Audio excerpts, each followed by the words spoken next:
Filho e do Espírito Santo. Amém.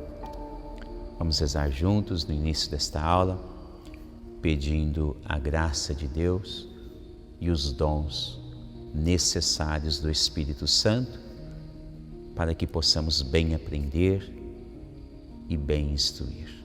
Rezemos juntos. Espírito Santo, amor do Pai e do Filho, inspirai-me sempre aquilo que devo pensar, aquilo que devo dizer, como devo dizê-lo, aquilo que devo calar, aquilo que devo escrever, como devo agir, aquilo que devo fazer, para procurar sempre a vossa glória, o bem das almas e a minha própria santificação. Amém. Nossa Senhora Aparecida, rogai por nós. São José, rogai por nós. Muito bem, vamos agora continuar com o desempenho da missão de Moisés. Moisés, ele se depara com os primeiros desafios a serem vencidos naquela missão que Deus está dando a ele como libertador dos hebreus que estão lá sofrendo a escravidão debaixo das mãos do faraó. E Moisés já começou a perceber que não será algo tão simples, mesmo que ele tenha sentido uma experiência de Deus com o chamado, com alguns milagres que Deus realizou na presença dele. Mesmo que Moisés já tenha experimentado tudo aquilo na sua vida, ele começa a perceber que diante dele ainda haverá momentos os quais ele precisará agir com extrema sabedoria. Não será simplesmente de qualquer forma. Talvez ele pensaria no começo: bom, se Deus já realizou esses prodígios na minha presença, se Deus é capaz de realizar todas as coisas, se Deus é o Criador, bom, então está fácil, é só eu ir e Deus fará tudo. De fato, é isto mesmo que deve acontecer. O ser humano, ele deve se oferecer como instrumento, é o que Moisés está fazendo. Porém, é fundamental que o ser humano nunca se esqueça que Deus, ele quer ver cada pessoa atuando em favor de Deus. E isto é importante porque Moisés agora ele começa a se deparar com algumas dificuldades. Ele começa a perceber que o faraó não vai entregar assim de mão beijada aos hebreus. Não é simplesmente bater a porta do faraó e dizer: olha, o Senhor Deus mandou o Senhor entregar os hebreus para a gente ir embora. E o faraó dirá: ah, tá bom, pode ir lá pega lá os hebreus e vai embora, se o Senhor... Moisés, ele começa a perceber que não será assim, mas ele terá que aprender a partir das instruções de Deus como ele deve se dar com aquela situação que está se apresentando à vida dele, naquela missão específica que Deus deu a ele. E daqui já poderemos tirar algumas lições para a nossa vida diária também.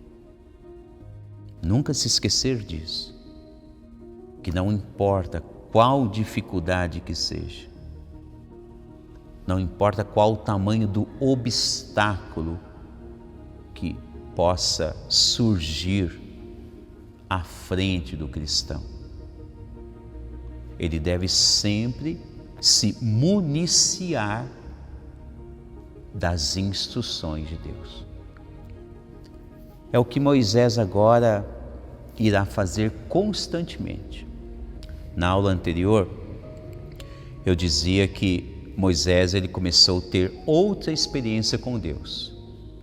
A experiência de rogar a Deus, né? De pedir, de suplicar. Ou seja, Moisés aprendeu que em alguns momentos da vida diária dele, ele tem que ficar sozinho com Deus e rezar a Deus.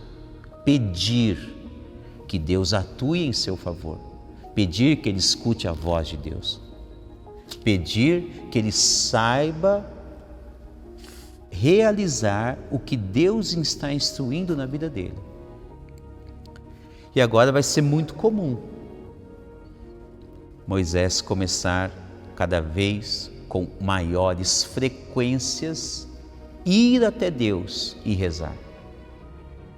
E o resultado dessas orações serão fabulosas, se converterão sempre em graças cada vez maiores na vida de Moisés. É importante isso. Devemos sempre aprender em cada uma dessas aulas que a palavra de Deus sempre nos oferece caminhos frutuosos para que a nossa fé se torne cada vez mais fortalecida. Nos próximos capítulos, nós veremos agora a constância da oração de Moisés.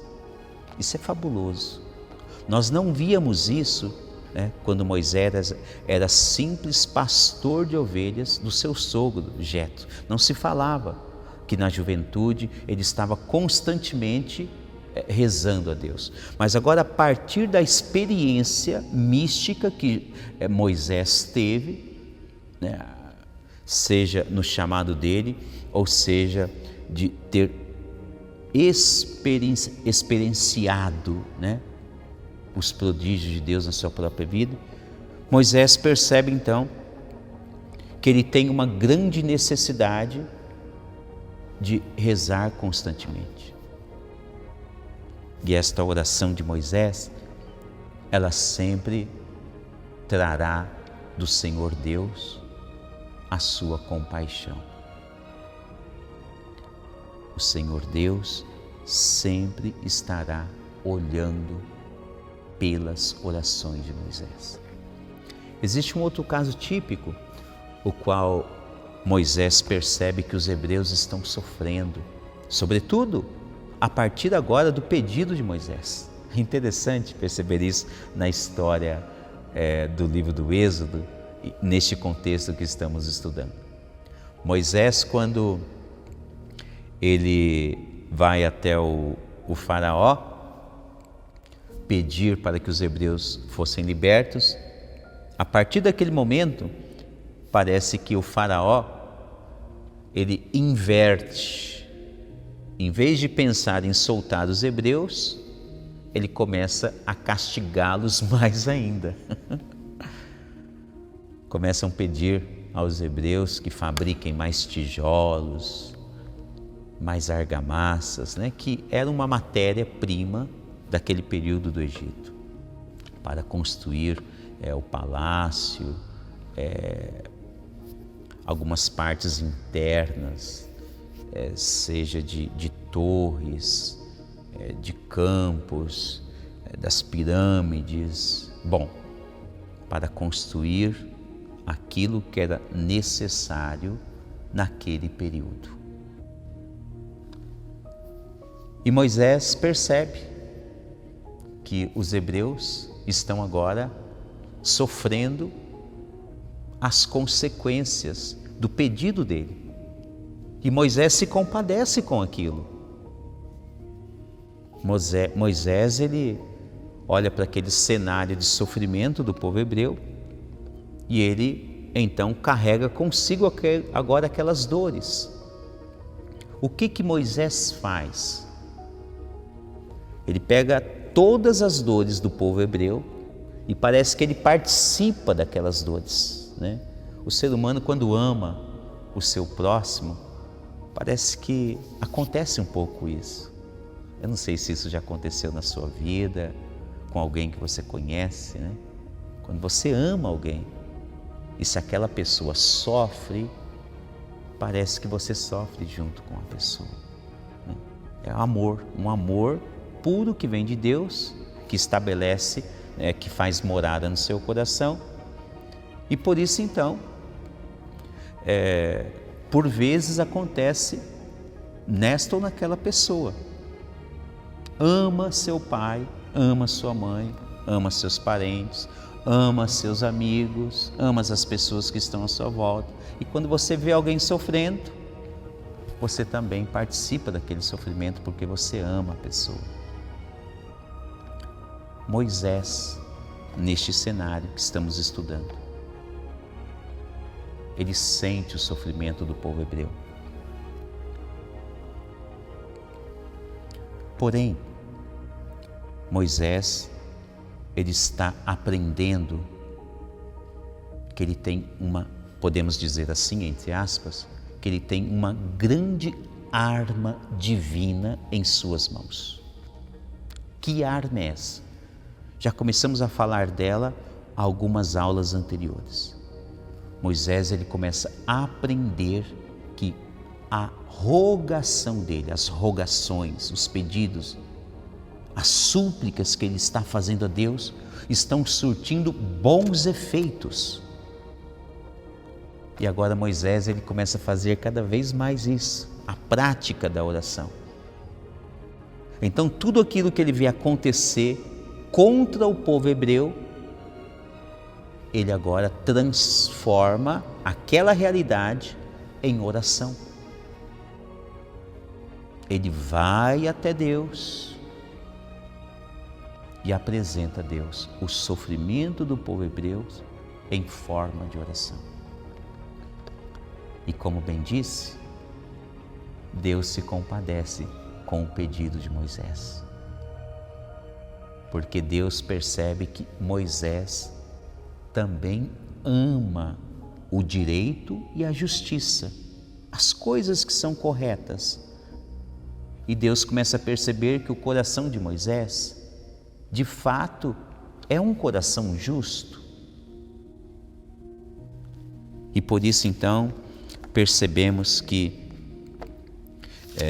Moisés, ele vai apresentar a Deus cada vez mais novas súplicas, né?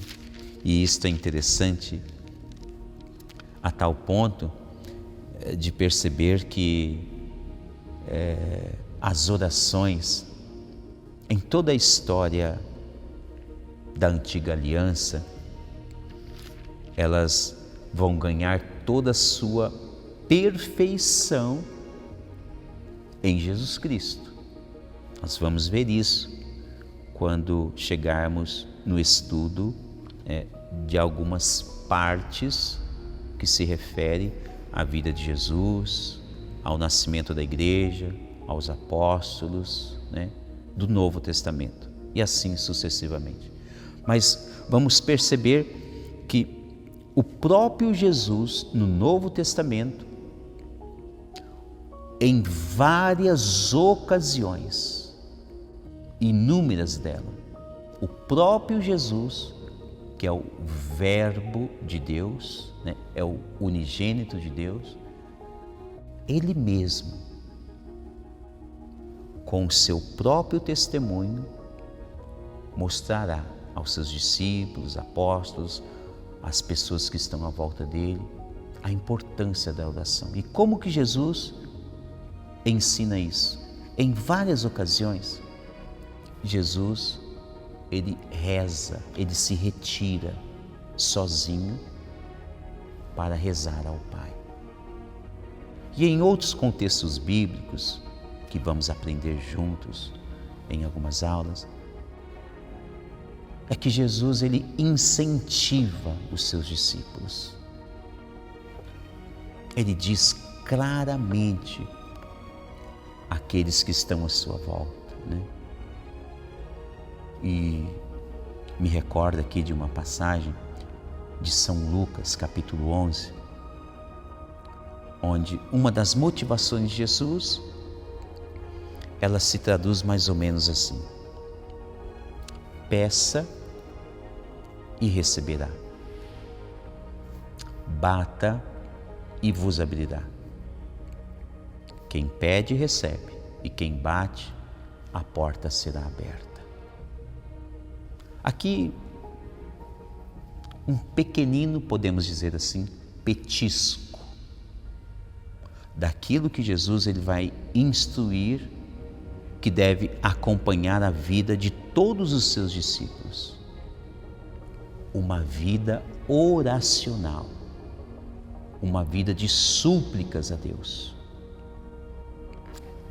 Feito esse parênteses, com esse salto histórico para o Novo Testamento, agora voltemos aqui para Moisés.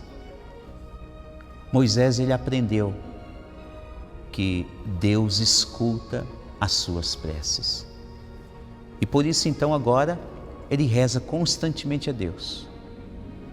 E nos faz enxergar que a história do Êxodo, a partir desses capítulos 4, 5, 6 e os próximos que nós vamos resumir agora, na próxima aula, todos eles sempre apontará que em algum momento ali da vida, né, Moisés estará se retirando para rezar e fazer pedidos a Deus. E olha que interessante, Moisés, por vezes, ele já nem reza mais por ele. Moisés agora ele está tão imbuído da missão de Deus em sua vida, que tudo o que ele faz, especialmente as orações, é pensando no povo hebreu. E Deus se compadece mais ainda, porque parece-nos que Moisés já sabe que quando ele se preocupa com o povo hebreu, o próprio Deus cuida da vida de Moisés. Não se esqueçam dessa dinâmica. Tá? Isso é muito importante para a nossa vida de cristão. Vamos agora perceber nos próximos capítulos que haverá aqueles momentos o qual nós conhecemos como sendo as pragas do Egito. O que será que vai acontecer no Egito, né? Quando se fala as 10 pragas do Egito? E aconteceu lá em volta do rei, teve gafanhotos, teve rãs, teve mosquitos, teve água que se transformou em sangue, teve a morte dos primogênitos, né? Por que será que tudo isso acontece? Será que tem um sentido, um significado? Vamos aprender juntos nas próximas aulas. Muito obrigado. Até a próxima, se Deus quiser. Em nome do Pai, do Filho e do Espírito Santo. Amém.